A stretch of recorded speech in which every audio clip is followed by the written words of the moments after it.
everyone. It's your boy DJ Taylor bringing you Not So PC once again. Topic for today. Well, many topics on my mind right now, but the primary topic.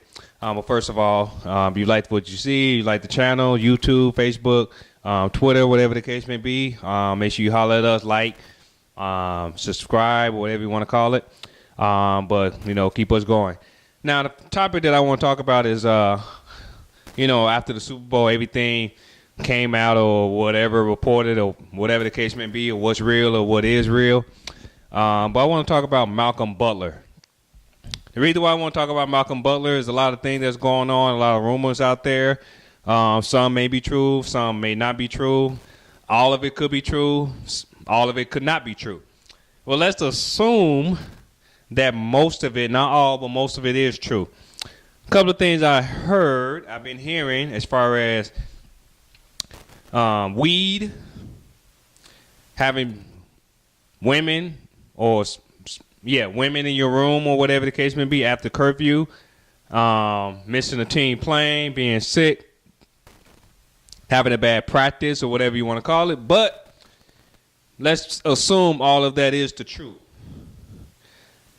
And one reason why I want to talk about it is that tells you something about Bill Belichick. That's why I respect that man so much. It's just unbelievable because the fact is, people may say it's inconsistent or whatever the case may be, but that tells me right there, no matter what time of the month, time of the week, time of the day, whatever the case may be, no matter what it is, you are not above the program. You are not above the organization. You are not above Bill Belichick, by all means. So if all the things that are coming out are true about Malcolm Butler, and like I said, I'm just thinking that let's assume it is. That tells me that it don't matter who you are. If he feel like he don't need you, he don't need you. Now, if you really messed up that bad to the point where they had to hit you where it hurt and you had to cry on the sideline, so that tells me right there, you crying on the sideline during the national anthem, and then you don't get on the field and you don't play at all, something happened. So I'm going to assume that a lot of stuff that's coming out may have happened, but something happened. So I'm not going to be boo-boo the fool and act like nothing happened and Bill Belichick just didn't want him out there on the field or whatever. Something happened to the point where he had to bench you the whole entire game. So people want to be upset because he found out right before the game. Let's assume something else. How about we think about the fact that maybe Bill Belichick and the Patriots found out something right before the game? I mean, can we just think about that? What if they found out something real, something that they did not like? Let's say if they found it out right before the game, and they said, you know what, that's the last straw. Now we're gonna bench your ass, so now you're not gonna be on the field at all. And yes, that may have hurt. And you know what, he probably wasn't crying because he could not get on the field. He probably was crying because he got caught or something happened, and now they really hit him where it hurts.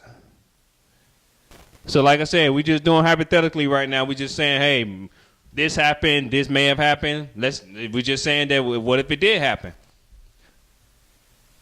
So once again, if it did happen, now I got to get on Malcolm Butler. Because once again, if you did something so outrageous or so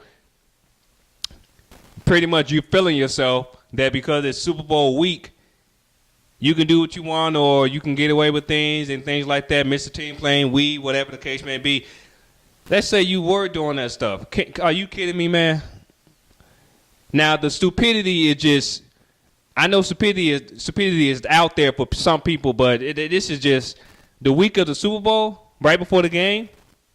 If you did do something, whatever you did or whatever you are accused of doing, that crap could not just wait until after the game. See, that tells me right there that some people can be feeling themselves without even saying anything. So it gets to a point where do we draw the line between what we are constantly accused of, and by we I mean black people. Because it gets to a point where you cannot just chill and do what you got to do so you can do what you want to do after the game. You couldn't just do that. Once again, assuming that you did what you did or whatever the case may be. But if you did, this is my point. Consistently out there is this notion of impatient, can't wait, can't relax, can't do what we got to do so we can do what we want to do, things like that. It's always we want what we want when we want it. So therefore, your job was to do one thing. You had one job. And you did everything else to mess that one job up. Once again, we're assuming that you did what you did or something happened or whatever the case may be. But if it did, this is where you're at now. So now you may not even be on the team next year. Now you may be on another team where the organization may not be good. The team may not be good. The coaches may not be good. And now you're on the edge of you might not even make the money that you would want to make because now this notion is out there of you got benched during the Super Bowl. So once again, I'm rooting for you. Give you all the respect in the world. You did accomplish a lot of things, especially against my Seattle Seahawks a couple of years ago, which I did not like that play. But once again, that was a dumbass play from Pete Carroll and the Seattle Seahawks about throwing the ball instead of running the ball on the 2-yard line, 1-yard line, whatever the case may be, whatever. Anyway, Malcolm Butler, I'm rooting for you. Hope all the best. But once again, we need to learn how to chill and do what we need to do so afterwards we can do what we want to do.